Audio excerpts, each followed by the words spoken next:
So you're driving down the road and you see a perfect little bass pond in ideal fishing condition. Are you prepared to fish it? We're going to talk about just that on this episode of Fishful Thinker, the podcast. I'm Chad LaChance, and you're listening to Fishful Thinker, the podcast. All things fishful, all the time. Hey guys, Chad LaChance here. Thanks for tuning in to Fishful Thinker, the podcast. Of course, brought to you by Sportsman's Warehouse all the time, as they have been since 2004. All things fishful, partnered with Sportsman's Warehouse. We hope you will stop in there on your next trip out. We're not going to talk about that bass pond I said in the very beginning, but we are going to talk about the concept of being prepared to fish on a whim, on a minute's notice, all the time. And it's something that I believe wholeheartedly in, guys, because a 10-minute fishing trip in the middle of your day, or a 15-minute stopover after work or something like that, has a great, fantastic way of resetting your brain, your soul, your condition, your mindset, your attitude, whatever the case might be, whatever you want to call it.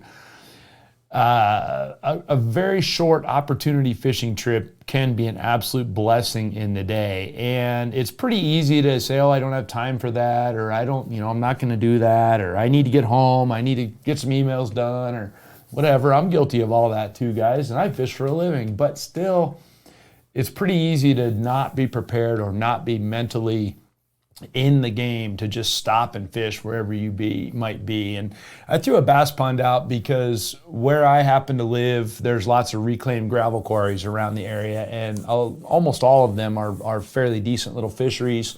I'm not saying you're going to catch 10 pounders, but they're decent fisheries, and they're all around the area that I travel on a regular basis. So it's an obvious one. And I know that depending on where you're listening to, you probably also have at least some sort of bass water near you somewhere, statistically speaking. Now, but the concept that I'm referencing is really about the ability to fish wherever your travels happen to find you, and the mindset that goes into that. And for me, the bass pond is the quintessential one, right? And I'm not even saying that you might necessarily even fish for bass. You might fish for bluegills for a few minutes, or pumpkin seeds, or crappies, whatever else might be, or even catfish. But it's about the concept of being prepared. And in my travels, that might mean that I'm driving along a river somewhere, very commonly. If you live in the West, that may be a thing for you. Roads follow rivers in a lot of places. It could be downtown Denver, for that matter. The river runs right through the middle of town. I drive commonly in Poudre Canyon. Cache la Poudre River runs down it.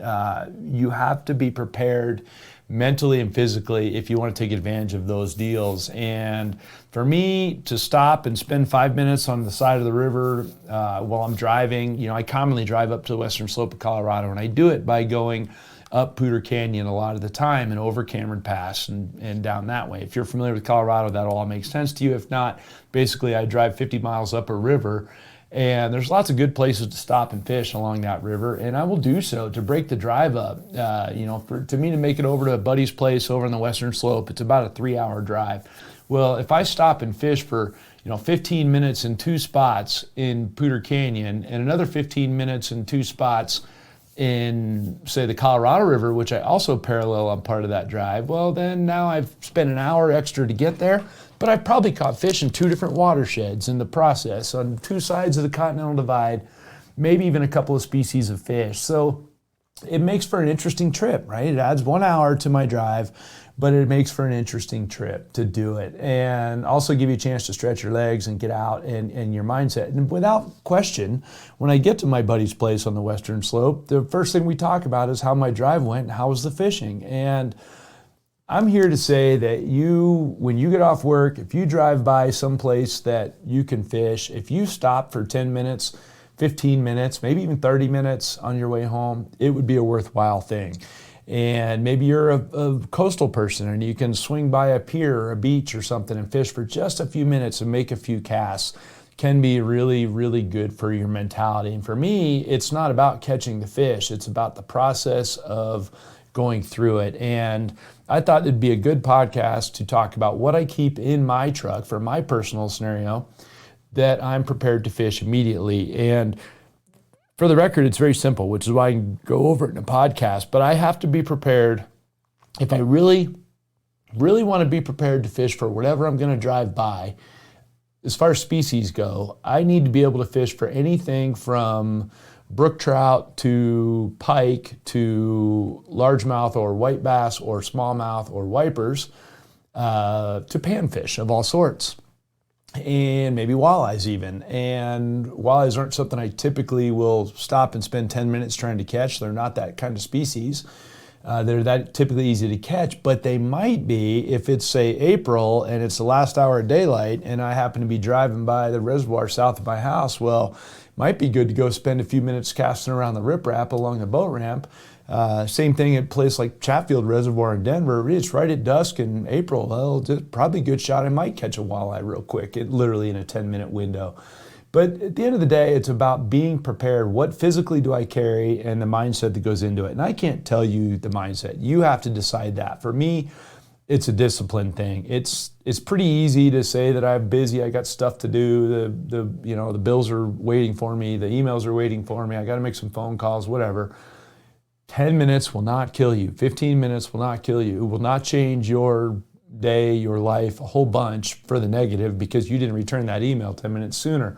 Very rarely. What will help you is to have a positive mental attitude and to be in a good mood and maybe be a little bit more efficient when you are returning phone calls or emails or whatever it is that's taking up your time in your brain, that's wearing on you, that's preventing you from stopping and spending 15 minutes trying to fish somewhere. So that mentality is up to you, but I'm going to tell you that it would be worth your while to have the discipline to say, yeah, I'm going to get out of the truck right here and I'm going to go fish for 10, 15 minutes, see what happens. So let's talk about what I carry in my truck. And this is going to be a heavily personal thing.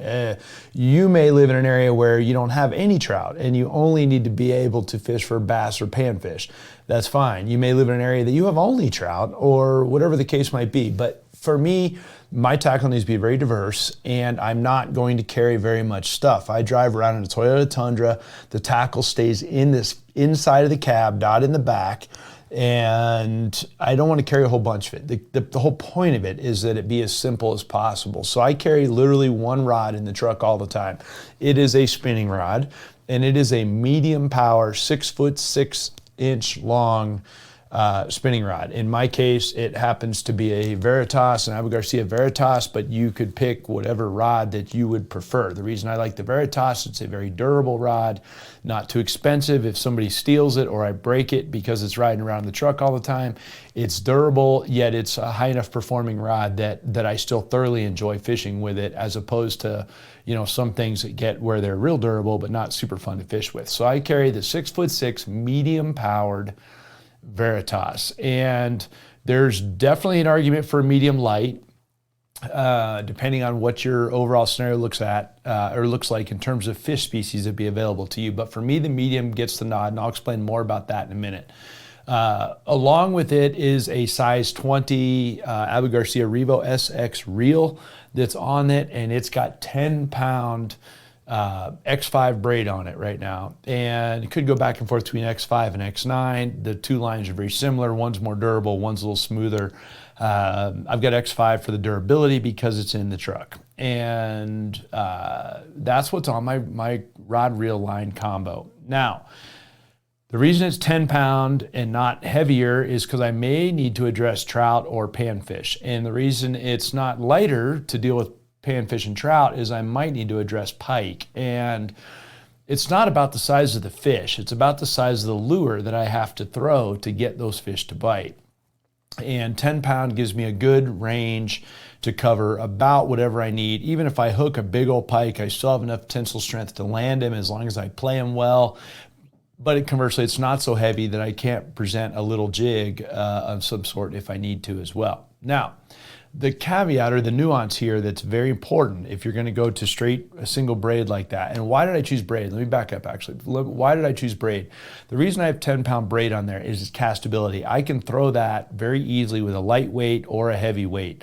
If I chose monofilament or fluorocarbon, they don't have the range of versatility. Fluorocarbon particularly because it sinks, and so it takes away some of my lure choice options, for one, and for two, it's stiffer, so it doesn't cast as well, which means if I have light line, or light bait I should say, it's not going to cast as well. The light braid gets me around all of those issues. Plus, it's very durable. It doesn't care if it gets 1,000,000 degrees inside my truck or 1,000,000 below zero. The braid doesn't freeze. It doesn't have the issues with heat, degradation, things like that. So that's why the braided line. The key is carrying a couple of spools of leader with you. And I carry the little small spools. You might have seen them at like a Sportsman's Warehouse. They're like 3-inch diameter spools of leader. Fly guys will recognize them more along the lines of tippet spools or leader spools, but they're just little spools. And I carry one of those in 6-pound, I carry one of those in 10-pound, and I carry one of those in 15-pound. Those are the three things that give me the ability to present any size bait I need to present within reason. So if I pull up to a panfish pond, I look at it and there's bluegills popping all over the place. Okay, well, now I'm going to tie on a 6-pound leader very quickly, and I can start presenting small baits. And somebody's going to say, well, the medium power rod's too heavy. Nah, you'd be surprised, and I'll come back to a trick for that here in a minute when it comes to the lures that I'm doing. But I can throw a pretty small, the rod itself is rated for 1/8 ounce or higher, but you can still throw a 16th ounce jig head with it. You just can't throw it very far, for one, and for two, I can pair it with some other things that will make it a little bit heavier, and therefore I can throw it even easier. Conversely, with that medium power rod, I can get out that jerkbait that I want to throw, and I carry a saltwater cutter 90 in the box all the time, as well as a hit stick in a size 11. Those stay in the box all the time. Those two baits give me the ability to throw a long ways on that 10-pound braid and address things like pike, walleyes, largemouth bass, potentially wipers, things like that. So by having the 10-pound braid and then pairing it with whatever leader I need, I can be very, very versatile in terms of what I present. So again, a 6'6" medium power rod, fast action, 2-piece, size 20 Revo SX, and then the 10-pound braided line is the key. Now, I carry all of that in a padded rod tube that keeps the reel on the rod. So the rod reel line combo all stays together in the tube in one piece. And then I have a single Plano box that also rides around with me. And that box has one compartment on one side that's big enough to accept those leader wheels laid flat in there. And it's a deep box, so it's like 2 inches deep. And the leader wheels will fit in there for one, and then also a pair of pliers, which you have to have with you all the time. I preach, you always need pliers. Anyone that goes fishing without pliers is taking chances with themselves, and for sure taking chances on killing fish, because invariably you will hook fish that need pliers to get them out. Plus you need cutters to cut lines, so my pliers have a cutter on them as well. So the pliers stay in the box all the time as well. But that's it. I carry the pair of pliers and the leader wheels and the rod reel line that I already mentioned. Then there's a couple of lures, and the lures are very, very simple. And the reason I chose the Cutter 90, which if you're a fan of Fishful Thinker, you know we've thrown that bait since before it was available to the market. It's a little short jerk bait. It's 90 centimeters or 90 millimeters long. It's a little short jerk bait, and the beauty of that bait is it's a very multi-species bait. It did not gravitate to the general public as well, or to bass fishermen who buy the bulk of jerk baits nationwide. So Berkley discontinued it from their freshwater lineup, and they put it in the saltwater lineup. They still sell it. It's just in their saltwater line because it's a fantastic inshore bait as well, and saltwater guys see that. But because I can still get them, I carry them in the box, and they're perfect to throw on spinning tackle, which is what they were designed to throw on, which is also why a lot of hardcore bass guys won't throw them. On this medium power spinning rod, it's ideal. I can throw it a long ways, and again, it's one of the most multi-species baits you can get, and it is a suspending bait. I also throw the number 11 hit stick. And I want to point out too, real quick, I only have it in one color in the box. There's no point carrying, I'm not carrying 6 of them. This is not a fishing trip I'm setting up for. This is the ability to fish for 10 or 15 minutes, which means I have one of each in the box. When it comes to hard baits or anything like that, I'm trying to keep this as simple as possible, okay? So the one hit stick is a basically blue over chrome. Then, or excuse me, the one cutter, excuse me. And then the hit stick that I have is again a silver over, this time a silver over a chrome. It's got a little bit more of a mottled finish on it. The difference in the hit stick and the cutter, the hit stick's a little bit bigger in this case because it's number 11 and also, which is 11 centimeters. Number 2, it is a floater, a slow floater. So I can fish it tip up around shallow weeds, things like that. I can fish it in shallower water all the way around. So it's a really good bait from the standpoint of that. So those two cover the jerk bait duties, the cutter and the hit stick.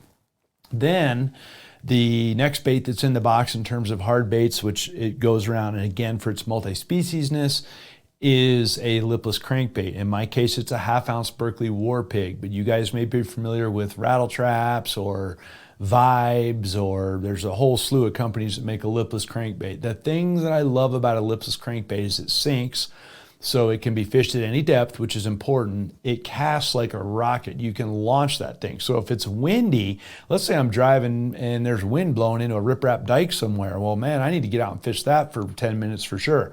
Well, lipless crankbait's ideal for that. And it doesn't matter if it's bass or wipers or walleyes or white bass or pike, everybody will bite that thing.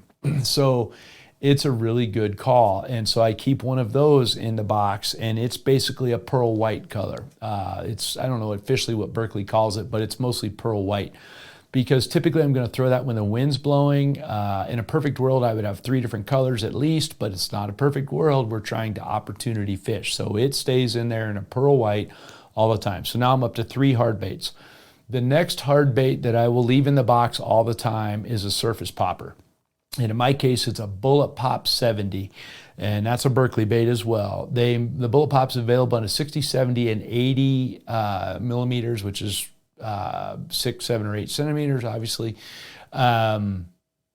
Very, very versatile bait for one. And for two, I like the Bullet Pop as opposed to other topwaters, because it's a good popper for walking a bait too, as in like a walk the dog presentation, if you guys are familiar with it. Like you might consider something like the original Zara Spook or a Drift Walker or High Roller, or there's a whole slew of walking baits.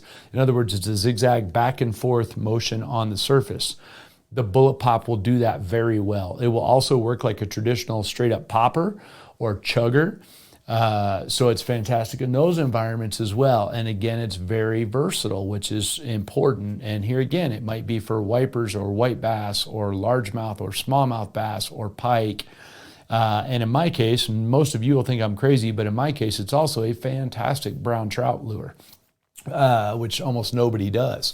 But again, that's the 4th hard bait that's in the box. So the hit stick, the cutter, the lipless crankbait, and the popper are the 4 hard baits that are in the box all the time. And then the last one that stays in the box in terms of hard baits is a flicker shad. And a flicker shad is about as multi-versatile or multi-species bait and versatile crankbait as you're ever going to get. Everybody will bite it. It's just a great subtle crankbait, and I carry it in a number 6 because I can cast that well. It's big enough to draw bigger fish, but small enough to still be presentable in a lot of scenarios. It's a really good bait as well. So that's the entire rundown of hard baits that stay in that box. And everything else from there is going to be even more simple than the hard baits. But the reason that, or part of the reason that I said that I can throw a very small jig for panfish if I need to, what I will do in that scenario is I will drop a 6-pound leader off the back of my Bullet Pop. Then I can cast that Bullet Pop however far I need, and that leader is then dangling down with a little micro jig underneath it, which, oh, by the way, is a fantastic way to catch bluegills, pumpkin seeds, crappies, brook trout in a beaver pond, whatever the case might be. So what you're basically looking at is almost like a fly in a bubble, or a popping cork if you're from the South. And so you can throw it out across, let's say, a brookie pond, and dook, dook, dook, and pop the popper, and then let it sit, and the jig will swing down underneath it, and you could get all kinds of brookies, or, like I said, the aforementioned panfish to bite. So it becomes your casting weight and your depth control thing, and I can make that leader however long I need and still be able to cast it. So, and that includes up to almost as long as the rod itself. So you can get fairly deep with it. So the bullet pop acts as more than just the surface popper itself. It also is my casting weight for some other things. Now, when it comes to jig heads, I carry two of each of the jig heads, because jig heads is the kind of thing you will potentially snag and break off. Plus, they're small and easy to carry. They all fit in one compartment of that little plano.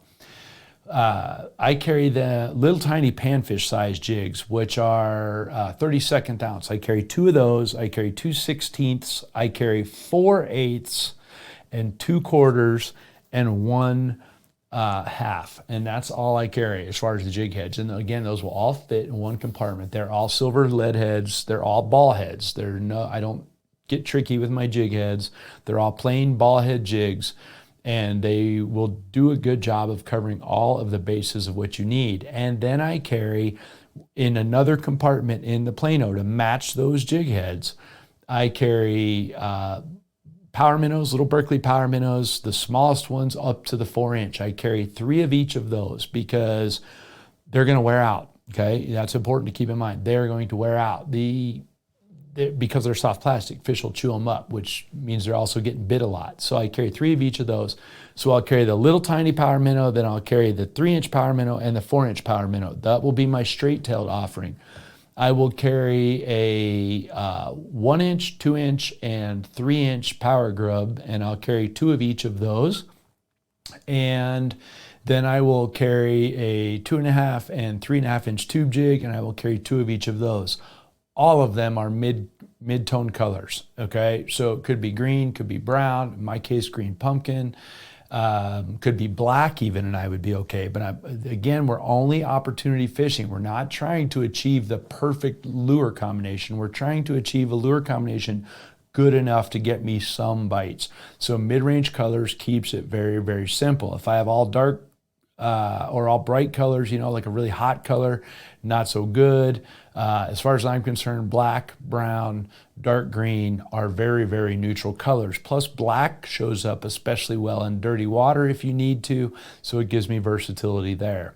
But it also does not put fish off in crystal clear water, which can happen with white and some other colors, real bright colors, chartreuses, things like that. The blacks and the greens don't do that. So that's why all of my soft plastics are in those colors. Somebody is going to say, I'm a fan. Why no Gulp minnows? It's the most versatile bait of all. I agree, 100%. It's the most versatile bait of all. I've been telling people that forever.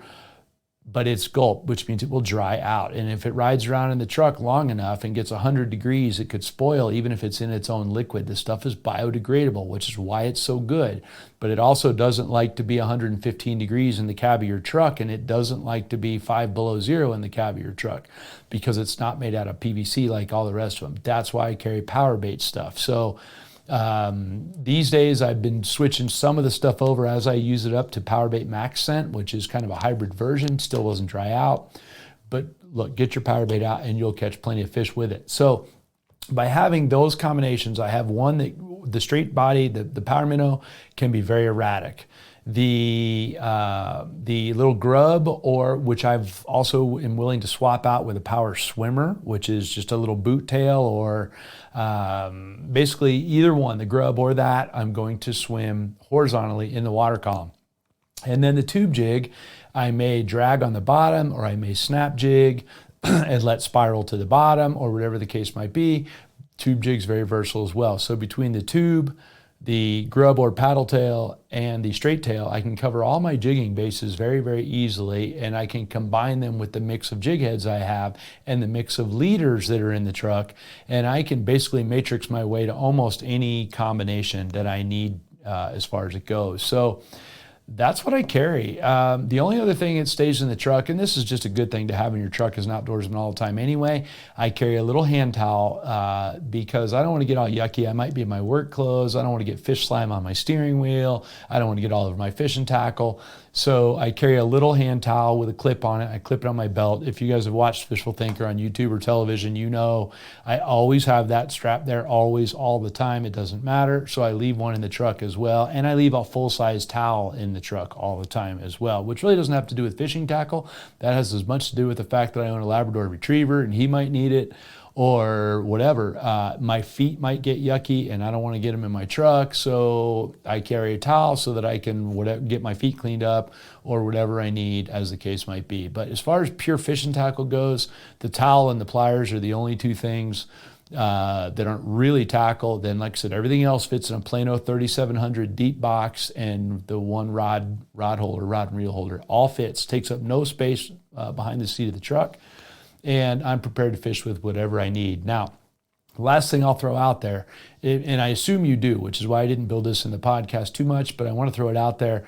For me, there's a couple of pairs of Costas sunglasses in my truck all the time. Whatever your sunglasses are, your polarized sunglasses, if you don't have them in the truck, even if you have to get a cheap pair, I don't care what you got to do, but keep a pair in the truck.